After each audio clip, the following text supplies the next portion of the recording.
Nós estamos encerrando hoje o segundo trimestre de uma lições bíblicas da CPAD, relacionamento em família, superando desafios e problemas com exemplos da palavra de Deus. E como vamos iniciar um novo trimestre a partir de domingo, hoje, portanto, vamos tomar um panorama das duas lições, da 12 e da 13, tá bom? Já foi feita a leitura do texto áureo da verdade prática da lição 12, e nós vamos, portanto, para um panorama dela. O que é panorama? Uma visão panorâmica.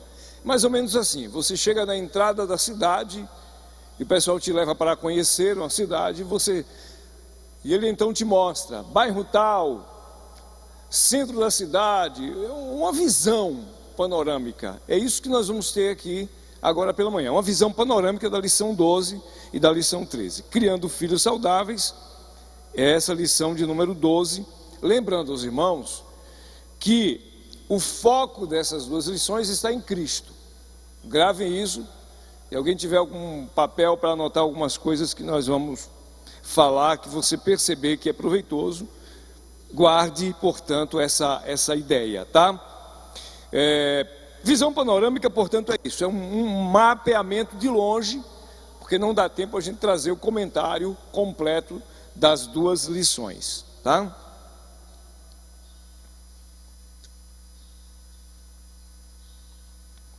Na introdução dessa lição, vocês já perceberam, quem leu a lição durante esses dias, perceberam que trata-se a lição de hoje, e pela leitura do texto áureo da verdade prática, da nobre família de Jesus: José, Maria e Jesus. Eu estava aqui pensando agora, e nós temos ao longo dos tempos, já sentamos para ouvir muitas pregações, e poucas pregações tomam, por exemplo, a vida desses dois, de Maria e de José. É outro extremo perigoso. O extremo da idolatria a Maria e a José, que é o extremo, ou a ausência de reconhecimento destes dois nobres irmãos, desse casal que Deus escolheu para ser a mãe do Salvador e o Criador, o homem, o protetor. Maria, até que você ouve algumas pregações. Quem já ouviu aqui pregação tendo como exemplo a vida de José? Quem já ouviu? Sortudo, viu, irmão? Eu não tenho lembrança, não. E o senhor já pregou, pastor? Também não. Mas José tem assim algumas lições a nos ensinar.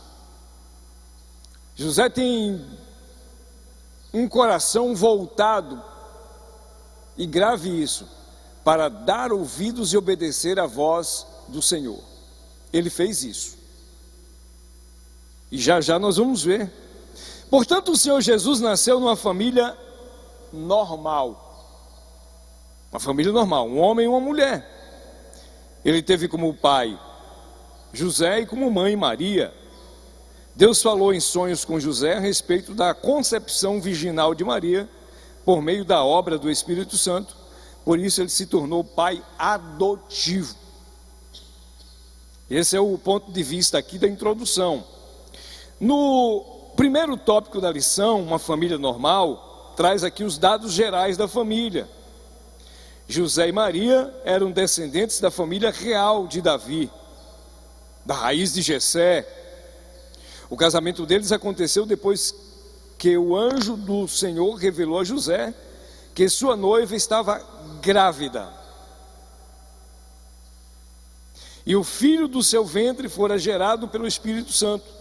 Posteriormente, José só se relacionou com Maria, ou só manteve relações sexuais com Maria após o nascimento de Jesus. Pode inferir isso a partir do relato do evangelista Mateus. E José, despertando do sonho, fez como o anjo do Senhor lhe ordenara e recebeu a sua mulher. E não a conheceu, até que deu à luz o seu filho primogênito, que deu o nome de Jesus. Vamos fazer um breve comentário aqui nesse texto, nesse primeiro tópico. Para aquela época, para hoje já é complicado. Para hoje já é muito complicado. Mas para aquela época, para o contexto da época, era algo extremo dos extremos. José estava noivo de Maria. Maria, enquanto estavam noivos, compromissados para o casamento, José estava cuidando das suas atividades. Era um carpinteiro.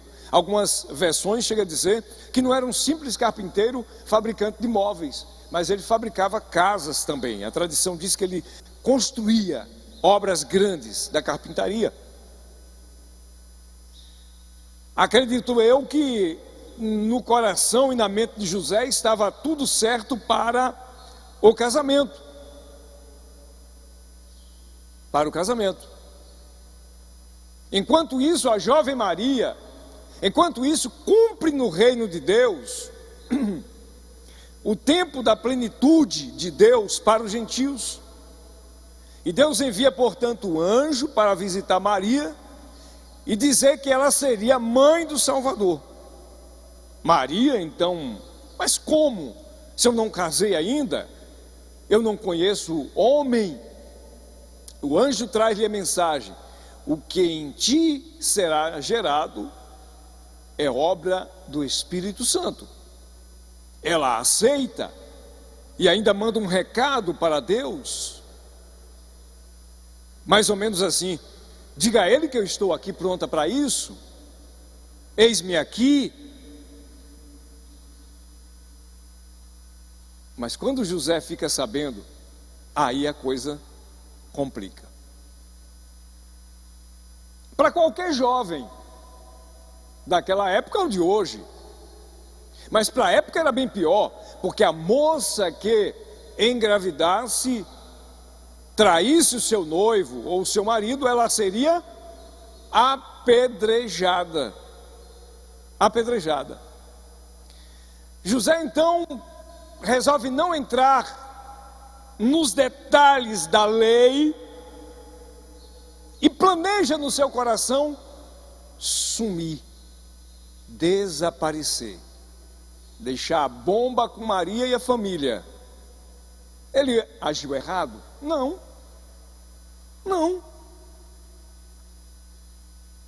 Enquanto ele pensava tudo isso e tentou dormir, o anjo do Senhor chega para José e diz: pode casar com ela. O que está gerado nela não foi traição, não foi obra humana. Ela será a mãe do Salvador. José aceita. Agora, a Bíblia não dá detalhes. Você pensa que foi fácil para Maria e para José? Se fosse hoje, no tempo do Zap, do Instagram, do Facebook, se fosse hoje, como teria sido? Mas naquela época eles sofreram injúrias terríveis, discriminações. Sabe lá o tanto que José foi xingado? Sabe lá se Maria não foi até ameaçada de ser apedrejada? A Bíblia não traz detalhes disso, mas era a lei na época. Era a lei na época. Mas olha o coração deste homem.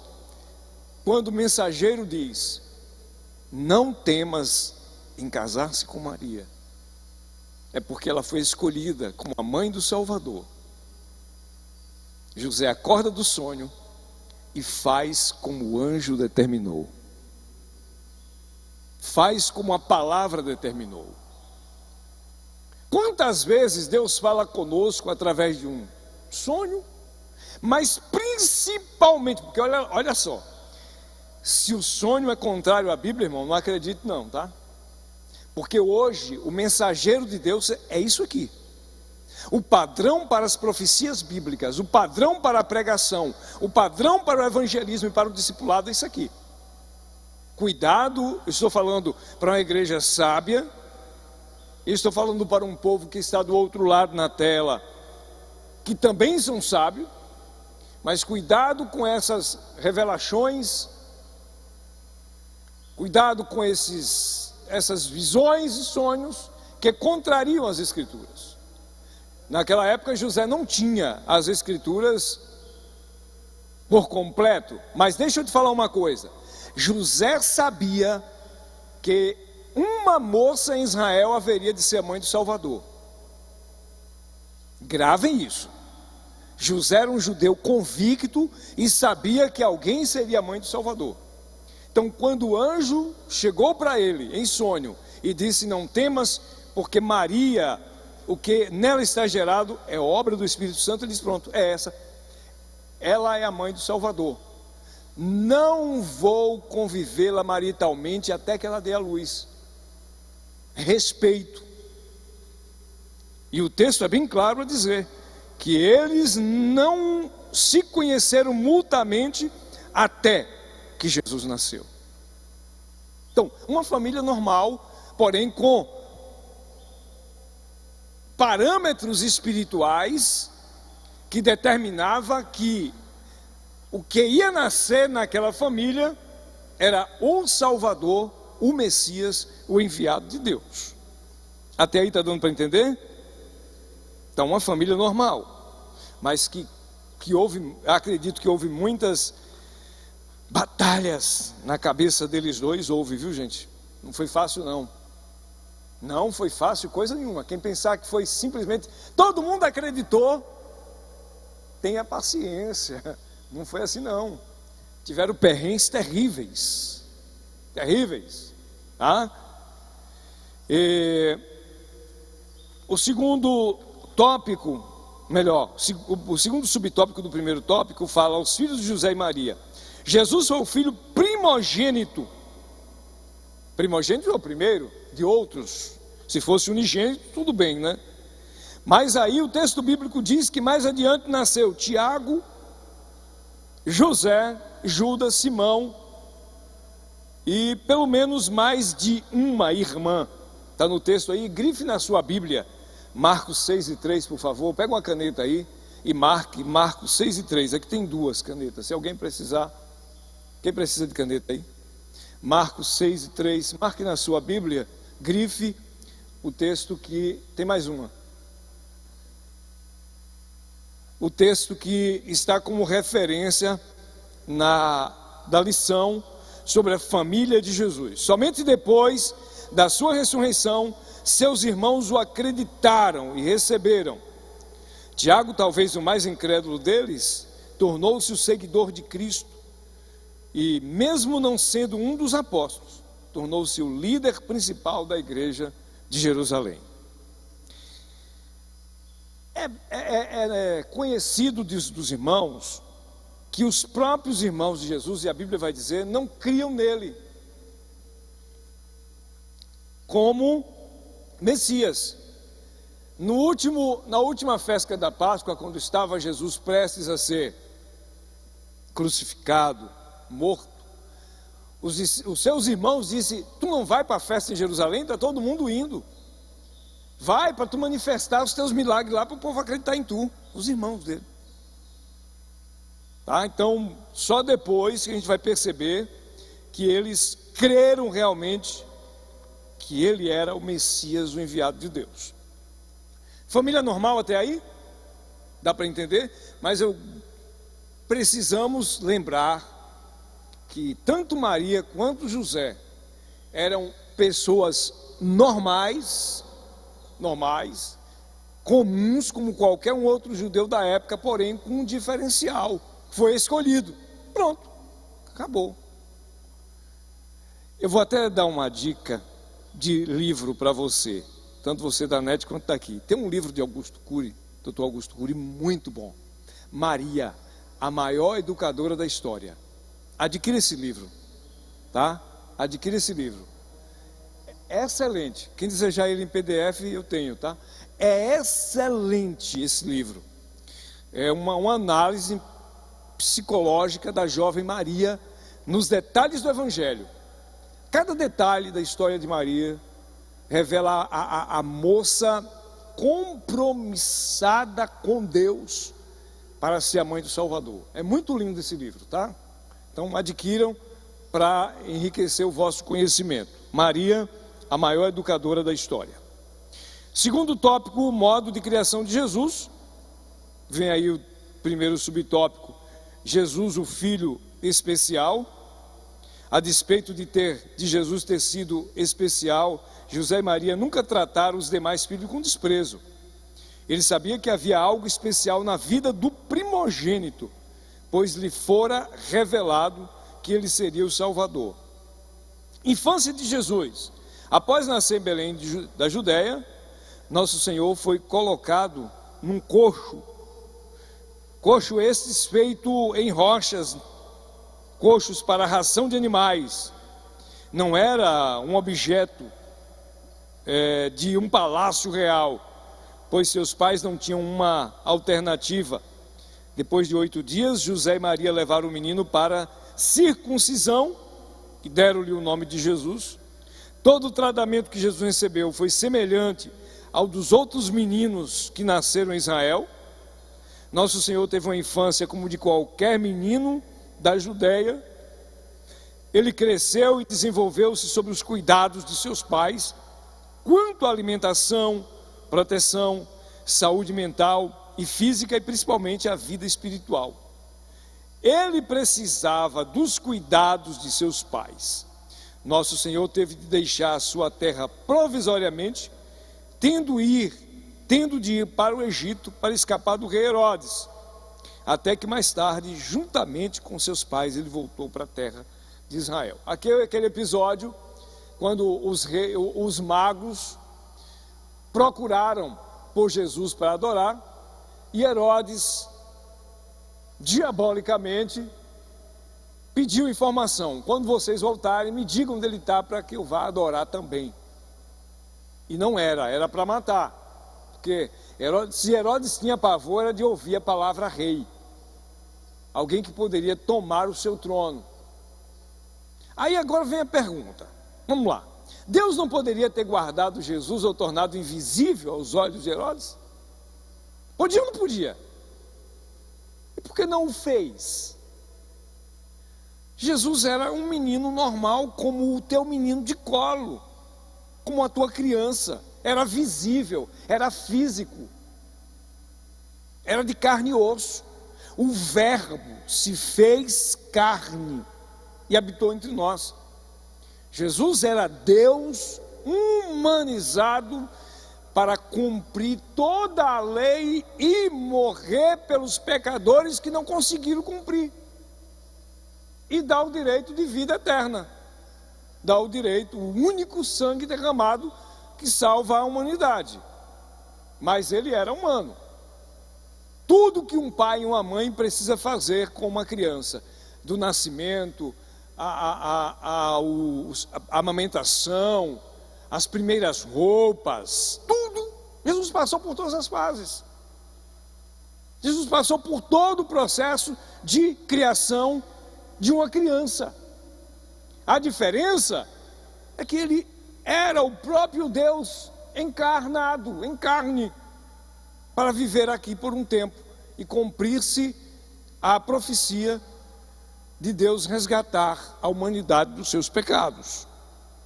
Então, após nascer, ele recebeu todo o tratamento, e ele cresceu e desenvolveu sob os cuidados de Maria e de José.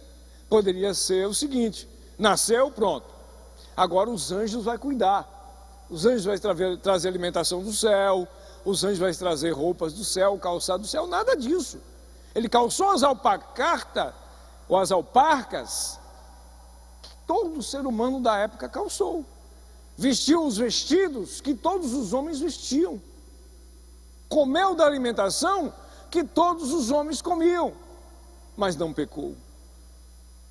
mas não falhou, cumpriu tudo aquilo que era para cumprir e se entregou à morte, para que nós, pecadores, tivéssemos o direito do perdão e da vida eterna e tornássemos herdeiros de Deus através dele. Mas foi uma criança normal. Mas chegou a adolescência, e no Evangelho de Lucas, o texto bíblico declara que Jesus havia crescido em estatura, sabedoria e graça diante de Deus e dos homens. 3 ramos de crescimento, ou 3 linhas de crescimento. O menino não cresceu só fisicamente, ele cresceu fisicamente, mas ele cresceu também em sabedoria e em graça diante de Deus e dos homens. E aí, nessa idade, o menino judeu é introduzido na vida religiosa e se torna um filho da lei, é o Bar Mitzvah. A ida de Jesus a Jerusalém com a sua família se deu por conta da observância dos deveres religiosos, como participar das 3 festas mais importantes de Israel: a Páscoa, o Pentecoste e a festa dos tabernáculos. E levaram, portanto, Jesus para passar pelo processo que todo adolescente aos 12 anos teria que passar.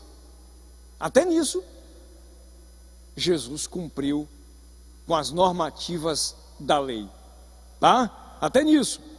Só que aos 12 anos, nesse dia, é interessante, o escritor faz questão de mencionar que voltaram para casa, para Nazaré, e de Jerusalém a Nazaré era mais de 100 quilômetros de distância. Não tinha empresa de ônibus, não tinha vans de frete, era a pé. E notaram a ausência do menino Jesus. Cadê Jesus? E saíram procurando no meio do povo. Viu Jesus? Não vi não. Viu Jesus? Não vi não. Eu vi com vocês lá em Jerusalém. Da saída de Jerusalém para cá, não vi não. Bom, depois de 3 dias de toda essa história, voltaram, encontraram Jesus dentro do templo, mas não foi em qualquer lugar dentro do templo não. Foi na sala dos doutores da lei. Foi na sala dos doutores da lei. E tomaram aquele susto. Meu filho, por que você fez isso? Seu pai e eu. Maria poderia ter dito, eu e seu pai? Seu pai e eu. Jesus era filho de Deus, mas devia obediência a um pai de criação.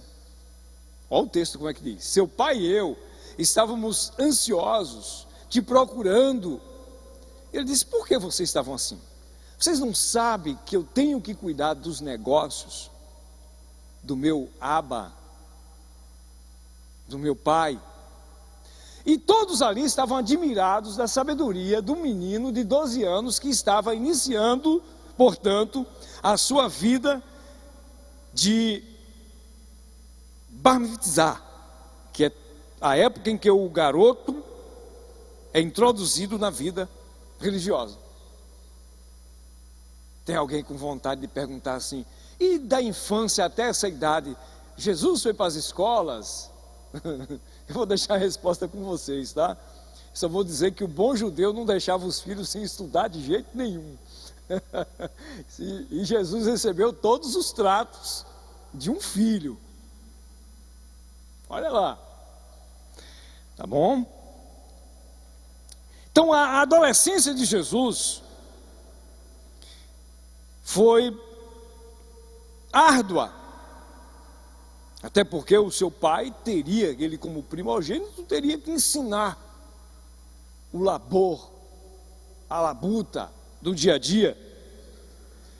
Dos 12 aos 30 anos, subtópico 4, e o tempo está passando, eu preciso concluir essa.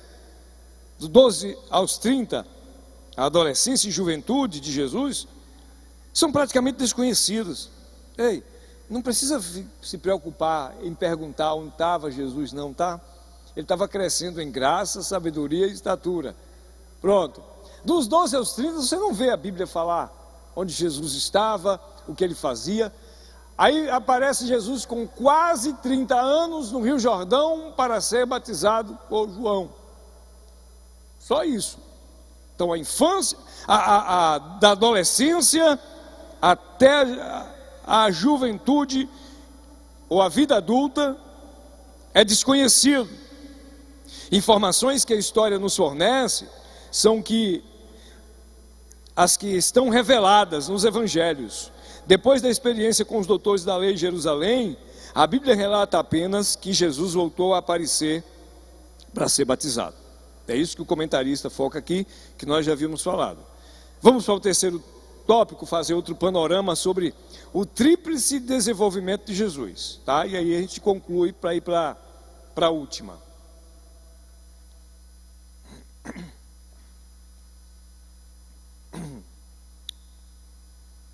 O Evangelho de Lucas, capítulo 2, versículos 51 e 52, diz o seguinte: e desceu com eles, e foi para Nazaré, e era-lhes sujeito. E sua mãe guardava no coração todas essas coisas, e crescia Jesus em sabedoria, em estatura e em graça. Jesus recebeu uma educação básica que qualquer menino judeu receberia. Já falamos sobre isso. Ele aprendeu a ler e a escrever. Está aí a resposta. E é assustador, porque dentro da nossa fé cristã protestante, as pessoas acreditam que Jesus não passou por esse processo. É incrível isso. As pessoas acreditam que Jesus não viveu nenhum processo infantil e da adolescência como qualquer um jovem da época. Mas ele viveu tudo isso. Deixa eu ver uma coisa aqui para a gente fechar, Lucas, deixa aí a sua Bíblia aberta em Lucas 2, 51 e 52. 2, 51 e 52, tá? Deixa eu ver aqui um outro contexto. Bom, eu vou deixar grifado aqui, para a gente lembrar. Ponto 1, Jesus crescia em sabedoria. 2, Jesus crescia em graça diante de Deus dos homens. 3, Jesus crescia em estatura. E 3, Jesus crescia em graça. Por que o evangelista não começa dizendo? Que normalmente se diz que uma criança está crescendo fisicamente, para depois falar, não, é um menino inteligente. E aqui começa ao contrário. Jesus crescia em sabedoria. Bom, Jesus recebeu uma educação básica que qualquer menino judeu receberia. Ele aprendeu a ler e a escrever, viveu uma vida simples, pois sua família era pobre. Nosso Senhor crescia em sabedoria, ou seja, sua relação com o Pai, seus princípios de vida e disposição em resolver problemas eram dignos de sua pessoa. Pessoa sábia. Lucas, a razão de Lucas cunhar a palavra sabedoria antes de estatura foi essa aqui. É isso que eu queria lembrar, tá? Lucas fez questão de dizer: e crescia Jesus em saber, em sabedoria, em ciência. Aí depois Lucas traz em estatura. A palavra estatura se refere ao crescimento físico do menino. O texto está no contexto do desenvolvimento físico. Jesus viveu em Nazaré até os 30 anos, tinha estatura mediana de qualquer judeu, seu corpo era normal e saudável. Não por acaso Jesus se desenvolveu no trabalho de carpintaria. 3, Jesus crescia em graça diante de Deus dos homens. A graça para com Deus Pai tinha a ver com a consciência de Jesus quanto à sua natureza e missão. Essa consciência pode ser constatada no episódio em que seus pais o acharam no templo discutindo com os doutores. Gentilmente ele respondeu para os pais: por que é que vocês me procuravam? Vocês não sabem que eu tinha que tratar dos negócios do Pai? Já a graça para com os homens tinha a ver com a sua personalidade carismática, no sentido de atrair pessoas para ouvir sua mensagem. O carisma de nosso Senhor se revela ao abrir a boca para falar do reino de Deus. Está dando para entender quem foi o menino, o adolescente e o jovem Jesus? Dentro da visão panorâmica que nós estamos tendo aqui, uma família normal, nasceu de um parto normal, teve os cuidados normal que todo recém-nascido tem que ter. Na hora da ameaça da morte, precisou fugir com seu pai e sua mãe. Quando quem lhe procurava para matar morreu, tiveram que voltar. Eles não foram transladados nem para o Egito, nem de volta. Teve que ir a jumento. Era homem, era um menino. José e Maria estavam cuidando de um filho, de um menino. Mas era o próprio Deus que estava naquela casa. Porque Jesus foi. Ou Jesus é. E quando ele veio como homem, mas era Deus humanizado. Não se pode negar. A Bíblia diz que aquele que negar que Jesus veio, que Deus se encarnou, não acredite. Não acredite. É falsa palavra. Jesus foi homem que sentiu dores, sentiu sono, sentiu cansaço, sentiu fome. Mas aquele que estava com fome um dia disse: eu sou o pão da vida. Aquele que sentiu sede disse: quem tem sede, vem a mim e beba. Aquele que sentiu sono chegou para os discípulos e disse: pode dormir. E aquele que viu o pecador com o fardo do pecado sobre as suas costas disse: vinde a mim todos que estáis cansados e oprimidos, eu vos aliviarei. Mas ele não recuou ao peso da cruz para tirar de sobre nós o peso do pecado. Escreve isso aí, tá? Ele não recuou ao peso da cruz para tirar de sobre nós o peso do pecado. Grava essa frase, tá bom? Então, Jesus crescia em sabedoria, estatura e graça. Lições importantes. Olhando para o desenvolvimento de Jesus em sua família, podemos aprender que a educação de filhos cristãos tem a ver com desenvolvimento emocional, social e principalmente espiritual. Os pais precisam ter a consciência de que está sob sua responsabilidade prover o ambiente propício para os filhos, para que os filhos se desenvolvam de maneira saudável e geral. Esse é um panorama da lição 12, tá? É um panorama. Leia em casa, estude, porque você vai aprender muitas lições, tá bom? Vamos para a última lição, fazer outro panorama dela, para o fechamento, portanto, do trimestre, e concluiremos. A lição de número 13 fala da amizade de Jesus com a família de Betânia. O que tem a ver isso para nós? Vamos ver. O textuário diz: ora, Jesus amava a Marta e a sua irmã e a Lázaro. João 11:5. A verdade prática diz: dentro da família, a amizade com Cristo evoca comunhão, conselho, simpatia, reciprocidade nos relacionamentos. A leitura bíblica está em Lucas 10, mas essa aqui, por conta do tempo, pegue uma caneta e marque aí. Lucas 10, marque assim, do 38 ao 42, para você ler quando chegar em casa. E depois João 11, versículo 5 e versículo 11. Marque aí para você ler depois, tá?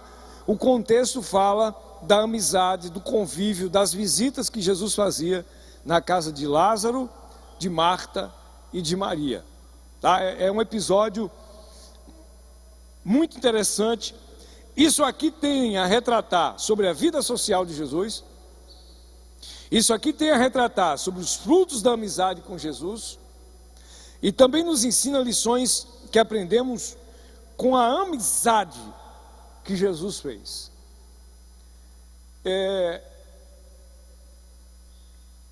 Claro que toda regra tem sua exceção.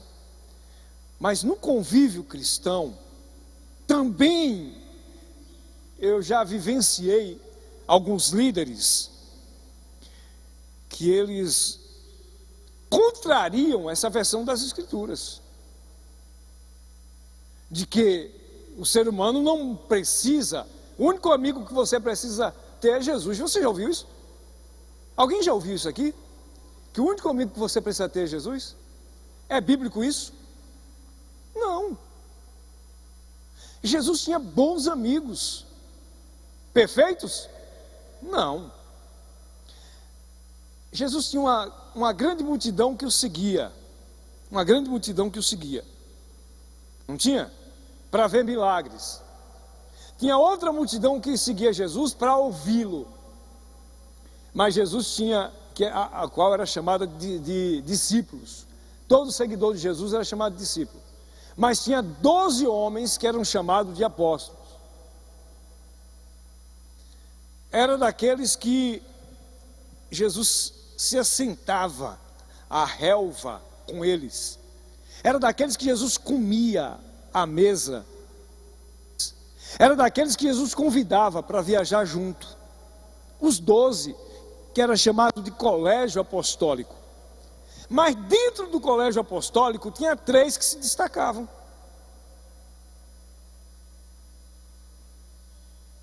Será que alguém não disse que Jesus fazia panelinha? Eu estou conjecturando, não estou afirmando.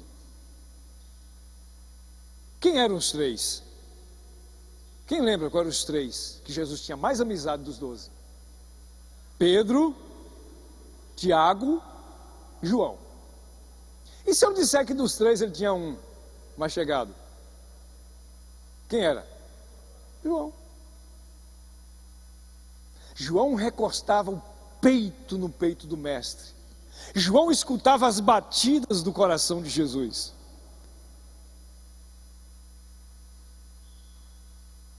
E na sua morte, ele olhou para João e disse: filho, cuida da mãe.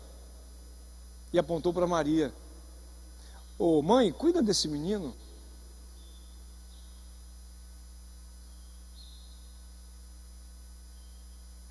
A relação de amizade que Jesus tinha entre a multidão que ia pelo milagre, a multidão de discípulos e os 12, mas tinha amigos mais chegados, mais próximos.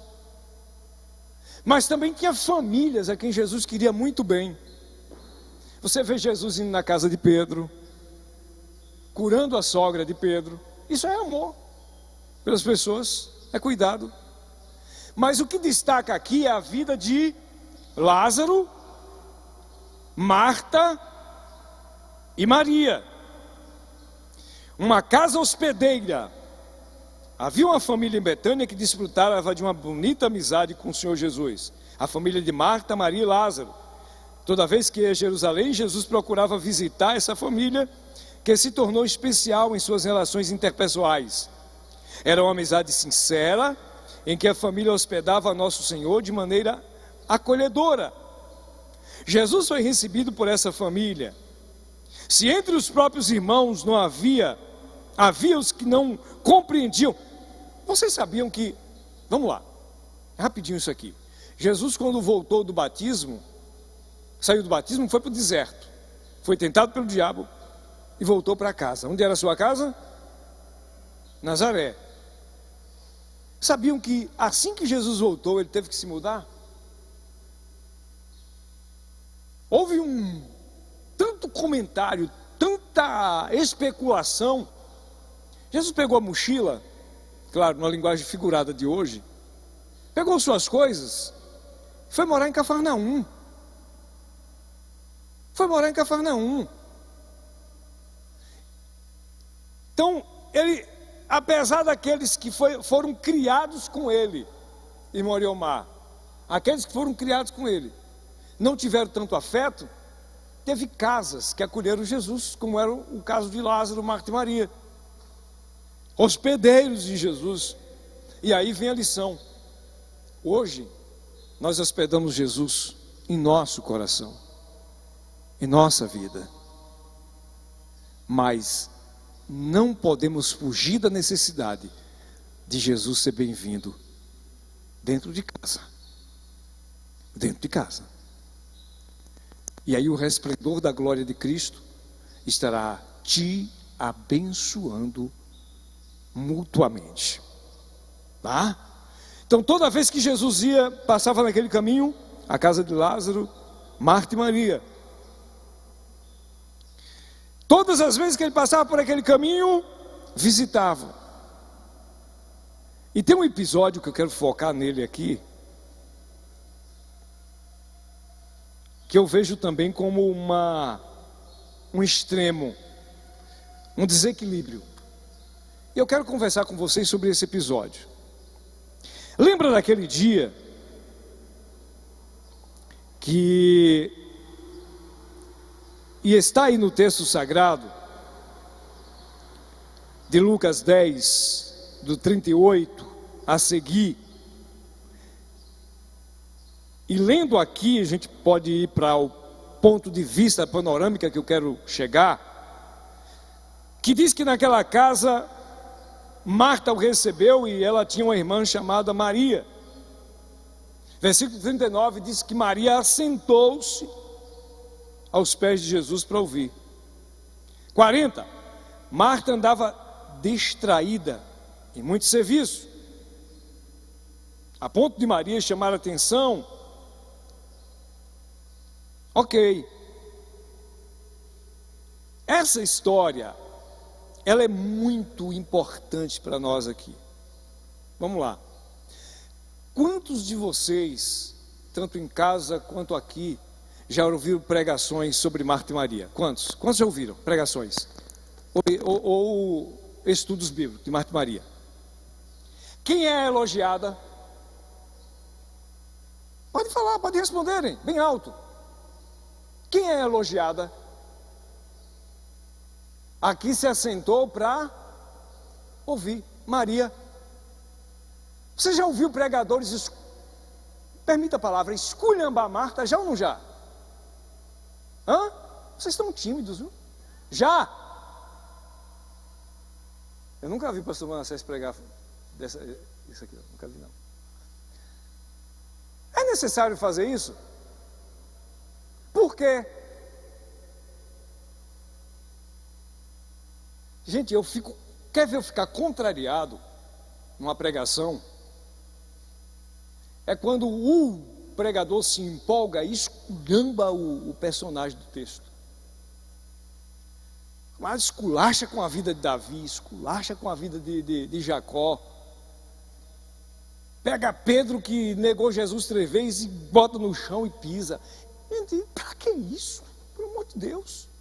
A Bíblia só está assim, mostrando os exemplos que apesar de chamados, são humanos.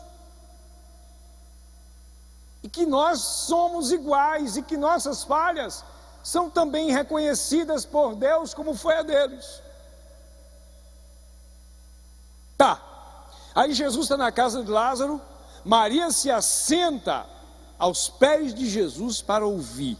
E aí uns pregadores pegam e arrebentam e a plateia aplaude da glória a Deus. Maria estava ouvindo Jesus. E Marta? Cadê as Martas? As Martas estão só preocupadas com a casa, as Martas estão só preocupadas com as coisas de casa. Cuidado. Ei, sabia que tem muitos lares por aí, que por conta desse texto, as irmãzinhas querem ficar do lado de Maria e deixar... Ah, não. Eu vou ler a palavra. Quando eu terminar de ler a palavra aqui, eu vou orar. Quando terminar de orar, eu vou na casa da irmã Antônia. Vou para o círculo de oração de tarde, de noite eu vou para o culto. Amanhã de manhã eu vou para tal lugar, de noite eu vou para o monte. Porque Maria estava sentada ouvindo Jesus e Marta estava só cuidando dos afazeres dela. Tem muita gente querendo ser Maria e deixando o seu lar sem a presença de Jesus. É muito perigoso isso. Muito. Olha só, e se eu te dizer que as duas estavam fazendo o serviço para Jesus? E se eu te disser que Marta não pecou? Jesus só disse assim: Marta, tu está muito assim, afadigada, tu está cansada. Maria, tua irmã, escolheu uma boa parte. Era o momento que ela teve de sentar ali para ouvir. Agora, Marta tem uma qualidade que poucas mulheres têm. Serviu o mestre com qualidade. Eu vou fazer o melhor almoço para Jesus hoje. Eu vou deixar a casa... Lembra dessa palavra? Nos trinques. Lembra dessa palavra antiga? Vou deixar nos trinques. Maria queria ouvir Jesus, não estava errada também não. Para, gente, por amor de Deus. Vamos parar de criticar as pessoas da Bíblia. Se com Maria aprendemos uma espiritualidade profunda, olha o que o escritor escreveu aqui. Com Marta aprendemos a importância do serviço. Se você ouviu até hoje pregações esculhambando Marta, não acredito não, viu? Pode falar.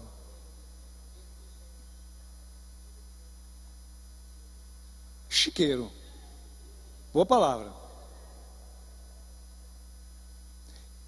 Que valeu, irmão Leomar? Irmão Leomar? A irmã... A preocupação de Marta foi fazer... Vamos traduzir para hoje, a melhor lasanha. Eu sou Marta. Às vezes eu fico pensando que eu estou igual a Marta. Mas eu lembro de Maria, que Maria também fez a obra e Marta também fez. Ela fez o melhor, né? Aleluia.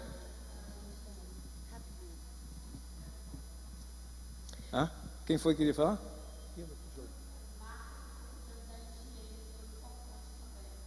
Ô pastor, eu conheço uma família que os filhos se perderam nas drogas e o marido largou a esposa porque ela ia para a igreja de manhã, meio-dia e de noite e deixava a casa numa bagunça total. Nem o almoço fazia para o esposo. Terminou a casa ficando bagunçada. A casa caiu. A casa caiu e desmoronou. Desculpa a piada, tá, gente? É isso aí. Perdão pela... Mas a palavra certa é essa. A casa caiu. Preocupar-se. Vocês viram o que o escritor colocou aqui, ó? As preocupações de Marta com os trabalhos do lar indicam a atenção de agradar a Cristo, oferecendo-lhe uma boa hospitalidade especial. Era o modo de Marta agradá-lo por meio de obras. Amém?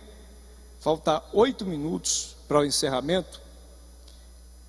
Eu vou pedir ao pastor, permissão ao presbítero Fábio, o pastor Manassés fazer o fechamento aqui só essa conclusão, pastor Manassés, me ajude aqui. Faça essa conclusão, por favor, do terceiro tópico, só um apanhado, tá bom? Agora, só um apanhadozinho aqui, para a gente fechar com chave de ouro sobre essa conclusão, e estará, portanto, a conclusão, o tópico de número 3, nós fechamos com Maria, as lições que aprendemos com a amizade de Jesus. Por favor. Meus irmãos, a paz do Senhor, tudo bem? Nesses 2 meses eu peguei uma virose, e esse trem tem me judiado. Tô meio foendo, não tô? Muito ruim. E aí na hora de cantar piora, mas vamos lá. Essa lição de hoje é muito importante. Nós vamos aqui para o terceiro ponto, que fala sobre as lições que nós aprendemos com a amizade de Jesus. Vamos lá. Uma história de amor. A história da amizade de Jesus com essa família nos leva a conhecer uma história de amor. Marta, Maria e Lázaro eram fiéis discípulos de Jesus. Ambos os irmãos criam em tudo que o mestre ensinava. e por isso o reverenciavam de maneira honrosa e hospitaleira. Eles amavam Jesus e eram amados por Ele. Aqui aprendemos que o amor é o sentimento que deve nortear a relação da família cristã. Num lar em que se estabeleceu a amizade com Jesus, não deve faltar o amor de Deus. O amor é a base para qualquer família, é o fundamento para qualquer família. O texto que o escritor narra para nós aqui identifica que o êxito da família de Lázaro, sua irmã, Maria, Marta, estava exatamente no amor, na fundamentação que o amor gera. O escritor aqui diz que eles amavam a Jesus e Jesus amava a eles. Então, essa família aprendeu a base, o fundamento de uma família cristã com o próprio Cristo. Eles foram ensinados pelo próprio Jesus que o amor é o fundamento de tudo. E aqui a gente pode trazer uma aplicabilidade para nós. Nenhuma família subsiste sem ter amor. O amor é essencial. O amor é imprescindível. O amor é necessário para que uma família se estabeleça, subsista.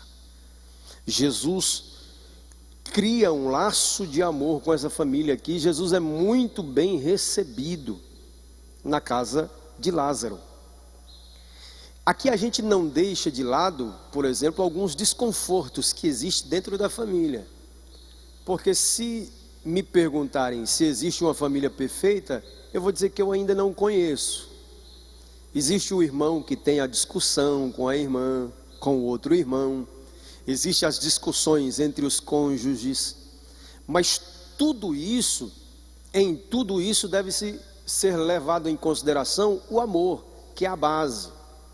Porque o escritor na Bíblia Sagrada, através do apóstolo Paulo, diz que o amor tudo suporta, o amor tudo crê, né? O amor é a base, é o fundamento. Quando se tem amor, dificilmente uma família será destruída. Então, Jesus ensina para a família de Lázaro a importância, a relevância do amor, como o escritor relata para todos nós.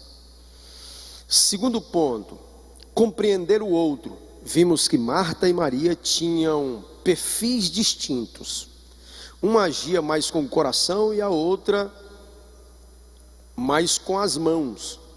Uma tinha emoção mais intensa, falava de maneira mais direta e franca, e a outra mais sossegada, tranquila, contemplativa e silenciosa. Entretanto, ambas recebiam Jesus com alegria e honra. Em nossa família também é assim. Na mesma casa habitam pessoas com personalidades diferentes uma das outras. É preciso ter a disposição para conhecer, compreender, administrar de maneira sábia e respeitosa a personalidade de cada membro da família. Talvez esse seja o maior desafio do amor em casa. Eu acho muito interessante, na verdade é uma arte você conseguir viver a dois. Porque você pega duas pessoas de culturas completamente diferentes, que nasceram e foram criadas em ambientes diferentes, com ensinamentos diferentes, cumprindo valores e princípios diferentes. Aí você pega e junta essas duas pessoas. Não tem como não dar conflito. Porque a sua mãe talvez te ensinou que quando chega da igreja, tira a roupa, guarda o sapato no lugar certo. Mas a mãe do outro não teve muito essa preocupação. O cara chega da igreja, tira o sapato e deixa na sala. E ele cresce desse jeito. E ela também cresce desse jeito. Lá na frente, quando ambos decidem se unir, ela vai estranhar o sapato na sala, porque a mãe dela ensinou para ela que o sapato é lá, em um determinado local. Então não tem, eu estou dando só um exemplo aqui, dizendo para os irmãos que não tem como não existir esses desconfortos no meio da família. Mais que isso, preste atenção para os nossos filhos. Eu tenho 3 filhos, nenhum é igual ao outro. Todos eles são diferentes um do outro. O Pedro gosta de algumas coisas que a Emanuele já não gosta, que a Gabriela já gosta de outras coisas. É completamente diferente. Eles estão sendo criados, ensinados com os mesmos pais, nos mesmos princípios, nos mesmos valores, mas crescem diferentes. Por quê? Porque a gente precisa compreender que cada ser humano traz em si uma personalidade diferente. Cada um tem suas peculiaridades, suas características. Mais que isso, cada um tem o seu temperamento diferente.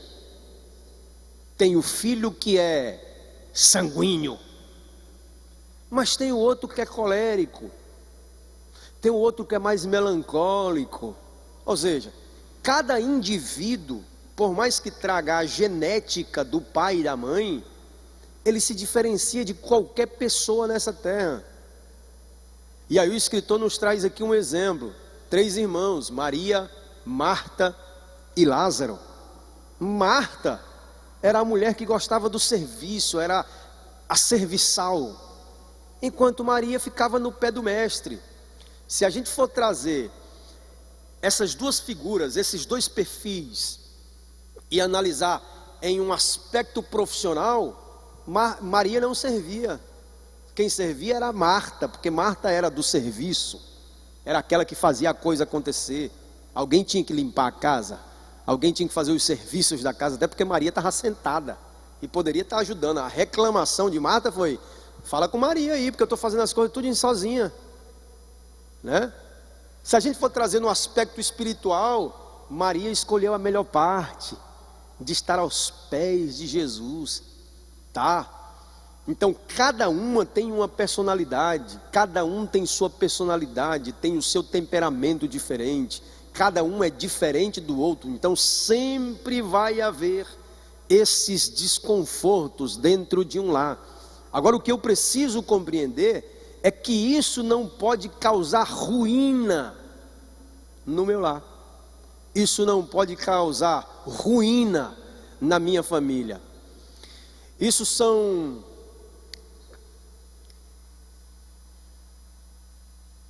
da natureza humana, faz parte do ser humano, e que eu preciso tão somente compreender. O meu irmão, a minha irmã, você precisa compreender, o esposo, a esposa, cada um tem uma personalidade diferente, um temperamento diferente, então, portanto, tornam-se diferentes um dos outros. E aí, para viver em família, a gente tem que aprender a fazer o seguinte: aprender a ceder. Nem toda vez a gente tem a razão. Quantas vezes a gente deixa de fazer alguma coisa porque fulano de tal gosta da outra coisa? Isso é muito importante. O nome disso é equilíbrio. Para que tenhamos uma família estruturada, equilibrada. Então, na casa de Marta, de Maria, de Lázaro, era exatamente assim, cada um com uma personalidade diferente, com um temperamento diferente, e cada um com habilidades diferentes. Uma desenvolvia habilidade nesse aspecto, outra desenvolvia habilidade em um outro aspecto, cada um completamente diferente do outro. Ponderar quanto aos cuidados da vida. Desejando agradar a Cristo, Marta trabalhava para dar o melhor da sua casa para Jesus. Por isso, acabou se distraindo com muitos serviços, esquecendo-se de priorizar também a parte espiritual de sua vida. Foi isso que o nosso Senhor mostrou a Marta quando disse que ela andava distraída com muitos serviços. Lucas 10:40. Naturalmente é que Jesus não ensina a ficarmos descansados com as nossas responsabilidades. Na verdade, sua palavra é para quem está sobrecarregado com muitas atividades externas, como era o caso de Marta. Nosso Senhor ensina que a vida não é só trabalho, pois nem só de pão viverá o homem. Mateus 4:4. A vida também tem a ver com o equilíbrio da alma e do espírito, pois o ser humano viverá de toda a palavra que sai da boca de Deus. Portanto, ter uma vida social agitada sem uma vida espiritual de raízes profundas é viver no vazio. Assim, em pouco tempo não teremos mais o fervor espiritual. A nossa família deve ser o ambiente em que a nossa vida com Deus seja potencializada, a fim de que nossa vida social seja produtiva e abençoada. Em todo esse contexto, a gente só precisa saber o que é prioridade. O que a gente precisa priorizar? Existe a prioridade das prioridades, né? Existem aquelas coisas que não são prioridades, tantas prioridades assim. Por exemplo, a obra de Deus é uma prioridade. Mateus capítulo de número 6, Jesus diz assim: buscar em primeiro lugar o reino de Deus e a sua justiça, e as demais coisas te serão acrescentadas. Agora, o que muita gente não compreende é o conceito de reino de Deus. Por exemplo, cuidar da família também é cuidar do reino de Deus. Cuidar da casa também é cuidar do reino de Deus. Cuidar do seu sustento também é cuidar do reino de Deus. Mais que isso, a gente precisa compreender que no meio de tantas as atividades que a gente tem, esse reino precisa ser priorizado. Ele precisa ser em primeiro lugar. O que Jesus estava nos ensinando aqui não era dizendo que Maria tinha que deixar de fazer o que ela estava fazendo. Não. Estava dizendo que Maria estava sobrecarregada. A ideia de Jesus era essa: Maria, você está sobrecarregada. Marta, Marta, você está sobrecarregada. O que Jesus estava querendo tirar dos ombros de Marta era esse sobrepeso, esse sobrefardo, esse peso exacerbado, a ponto dela reclamar: manda Maria vir ajudar aqui, né?